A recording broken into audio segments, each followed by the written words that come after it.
The Magician's Nephew by C.S. Lewis. Chapter 10, Part 2, The First Joke and Other Matters. "Ride?" said Strawberry. "Oh, I remember now. That means sitting on my back. I remember there used to be a little one of you two-leggers who used to do that a long time ago. He used to have a little hard, square lump of some white stuff that he gave me. They tasted, oh, wonderful, sweeter than grass." "Ah, that'd be sugar," said the cabbie. "Please, Strawberry," begged Diggory, do let me get up and take me to Aslan." "Well, I don't mind," said the horse. "Not for once in a way. Up you get."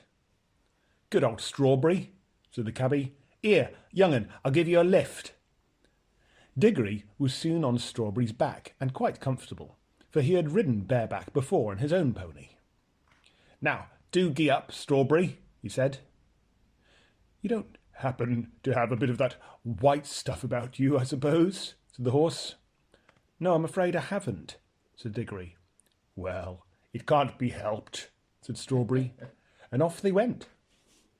At that moment, a large bulldog, who had been sniffing and staring very hard, said, "Look, isn't there another one of those queer creatures over there beside the river, under the trees?" Then all the animals looked and saw Uncle Andrew standing very still among the rhododendrons and hoping he wouldn't be noticed. "Come on," said several voices, "let's go and find out." So while Strawberry was briskly trotting away with Diggory in one direction, and Polly and the cabbie were following on foot, most of the creatures rushed towards Uncle Andrew with roars, barks, grunts, and various noises of cheerful interest. We must now go back a bit and explain what the whole scene had looked like from Uncle Andrew's point of view. Can I put this on? It had not made at all the same impression on him as on the cabbie and the children. For what you see and hear depends a good deal on where you are standing. It also depends on what sort of person you are. Ever since the animals had first appeared, Uncle Andrew had been shrinking further and further back into the thicket. He watched them very hard, of course, but he wasn't really interested in seeing what they were doing, only seeing whether they were going to make a rush at him. Oh. Like the witch, he was dreadfully practical. He simply didn't notice that Aslan was choosing one pair out of every kind of beasts. All he saw, or thought he saw, was a lot of dangerous wild animals walking vaguely about. And he kept on wondering why the other animals didn't run away from the big lion. When the great moment came, and the beasts spoke, he missed the whole point, for a rather interesting reason. When the lion had first begun singing long ago, when it was still quite dark, he had realized that the noise was a song, and he had disliked the song very much. It made him think and feel things he did not want to think and feel.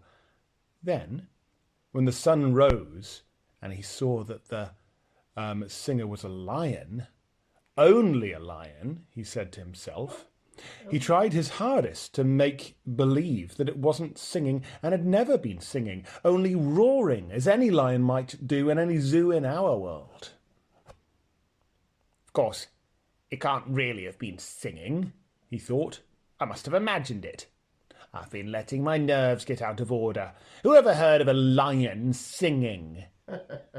And the longer and more beautiful the lion sang, the harder Uncle Andrew tried to make himself believe that he could hear nothing but roaring. Now, the trouble about trying to make yourself stupider than you really are is that you very often succeed.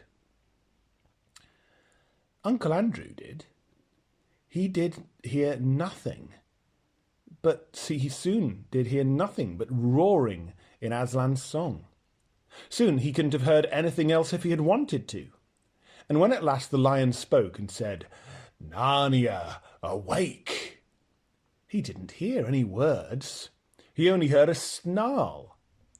But when the beasts spoke in answer, he heard only barkings, growlings, bayings, and howlings. And when they laughed, well, you can imagine, that was worse for Uncle Andrew than anything that had happened yet.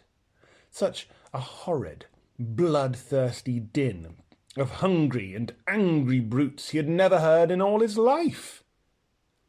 Then, to his utter rage and horror, he saw the other three humans actually walking out into the open to meet the animals.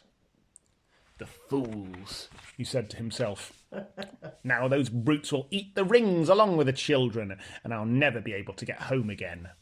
What a selfish little boy that Diggory is. And the others are just as bad.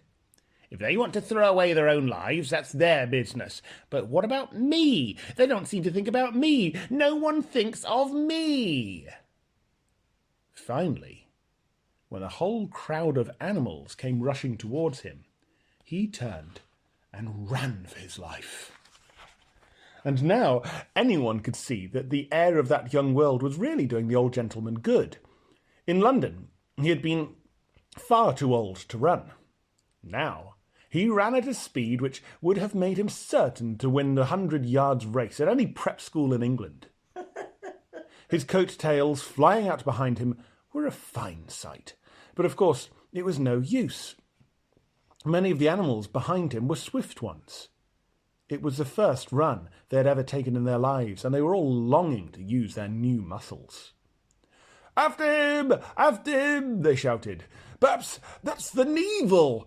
Tally-ho! Tantivy! Cut him off! Round him up! Keep him up! Hurrah!" In a very few moments, some of them got ahead of him. They lined him up in a row and barred his way. Others hemmed him in from behind. Wherever he looked, he saw terrors. Antlers of great elks and the huge face of an elephant towered over him. Heavy, serious-minded bears and boars grunted behind him. Cool-looking leopards and panthers, and with sarcastic faces, as he thought, stared at him and waved their tails. What struck him most of all was a number of open mouths. The animals had really opened their mouths to pant. He thought they had opened their mouths to eat him. Oh.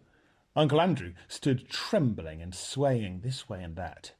He had never liked animals at the best of times, being usually rather afraid of them, and of course years of doing cruel experiments on animals had made him hate and fear them even more. "No, sir," said the bulldog in his business-like way. "Are you animal, vegetable, or mineral?" That was what it really said, but all Uncle Andrew heard was "Grrr."